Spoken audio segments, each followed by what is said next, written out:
Greetings everybody, thank you so much for joining. You are welcome to your Pan-African Lens, your trusted voice for African news, global news and unapologetic commentary. Today we are diving into a major development in the heart of West Africa. A development that could change the future of regional finance, sovereignty and resistance to foreign control. Lovely family, the Alliance of Sahel States, Mali, Niger, Burkina Faso. These three have just taken a new bold step. In this particular step, lovely people, they are fast-tracking the creation of their own development bank in the middle of the growing interest on the continent of Africa. I mean, globally, where everybody is trying to find alternative to Western financial institutions and funding. You see, a lot of people are channeling their attention towards BRICS and other financial systems that will give them alternative over the Western financial institutions. And majority of the people on the continent of Africa today see BRICS as the strength of African financial freedom, which I always say that BRICS is a good thing, but not the strength. And real African financial freedom, financial freedom can only come from African financial institutions established by Africans. That is what the Sahel is doing now. Now let's head to the big news, lovely people. In the capital of Niger, Finance and Economic Minister from the Alliance of Sahel States, AES, came together and made a history. Lovely people, coming together, they agreed to accelerate the launch of the Confederal Bank for Investment and Development, also known as the BCID-AES. Lovely family, let it be clear before we move forward that this is not just another institution. It is a clear rejection of foreign-dominated financial systems like the World Bank, the IMF, and even ECOWAS, because we know ECOWAS is being controlled by the West. That is a fact. They can't deny that. Now let's look at the core goals of this bank, what it includes. The core goals include funding critical infrastructure projects, reducing dependence on external aid, strengthening economic sovereignty, mobilization of local resources for development. And according to the Mali's finance minister, this is what he said, and I quote, "The bank should serve as a true instrument of economic sovereignty."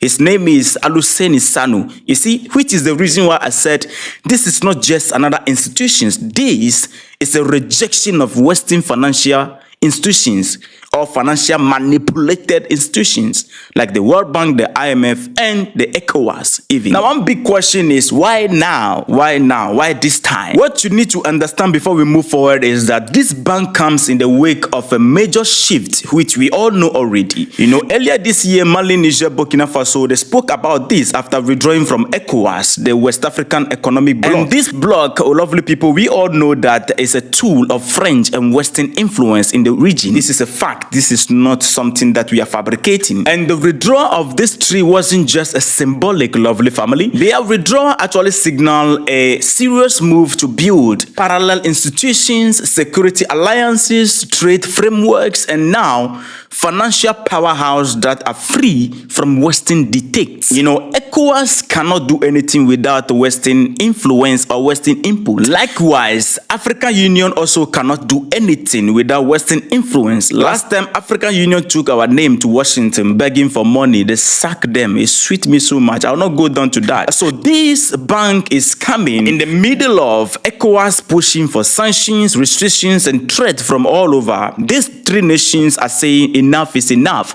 We will build our own system. That is the reason why this is coming now. Lovely people, this new bank, the BCID-AES, isn't just a financial hub, but this is a weapon of resistance and a tool of liberation. I mean, financial liberation.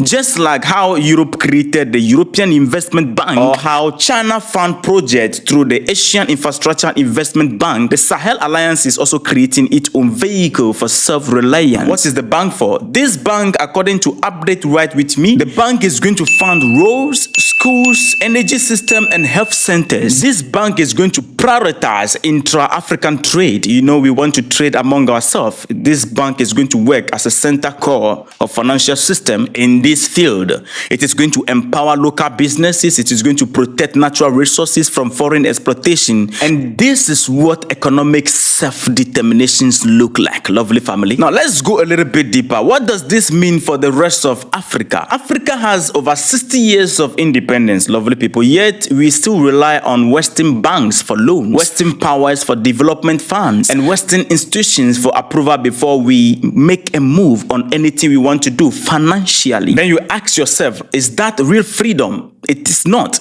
These Sahelian nations are building a Pan-African prototype, a model of what real independence could look like. Just imagine Africa right now, as you're speaking, that Guinea, Togo, and Senegal join the BCID-AES. This bank, joining them. Just imagine what it could be. Just imagine South Africa helping form a Southern African Development Bank. You know, we have some bank that is carrying the name of Southern Africa, but that is not what we are talking about. That doesn't belong to Africa. We are talking about a one established by Africa, run by Africans to promote real economic freedom, the one that operates without Western influence. Imagine Kenya, Uganda, and Tanzania creating their own East African infrastructure fund, void of Western influence. It will mean African solution to African problem, lovely people, without begging, without humiliation, and without debt traps. But this is the bigger question, lovely people. Will the rest of Africa follow this pattern? Or will they sit back, scared of upsetting their Western masters or Western partners, if I should call it right? And lovely family, don't expect this move to go unnoticed. France, the US, and the European Union are already watching this development in the Sahel with so much concern. Let's not forget, France lost its military base in Mali, Niger, and Burkina Faso. The US also was asked to pack up its drones from these countries. Russia is filling the vacuum with security and infrastructure deals already. And now, lovely people, with the regional bank on the way, the last thread of Western economic control is being cut. Now, what are we going to be expecting from the West? Be expecting propaganda, accusations that the bank is a threat to stability, expect sanctions, attempt to block funding or financial operations, expect discredit campaigns. But the truth, lovely people, is very clear. This is not about rebellion. This is about sovereignty. Let me make something clear also, that this is the right thing for Africa. This is what Africa actually needs. Africa joining BRICS is not financial freedom. No, it's not real financial freedom, but it's good. You know, it make us void of Western influence and sanctions. It's a stepping stone. It's a good thing. You know, other African countries, they are struggling, and then everybody kind of championing the agenda towards BRICS. But this is it. If something go off in BRICS, we will be affected. But when we do and create our own financial system run by Africans, controlled by Africans, that is what we can call real financial freedom. Not the joining of any system built by people outside the continent. No, that will only mean that we are immune to Western bullying when it comes to their sanction and all that.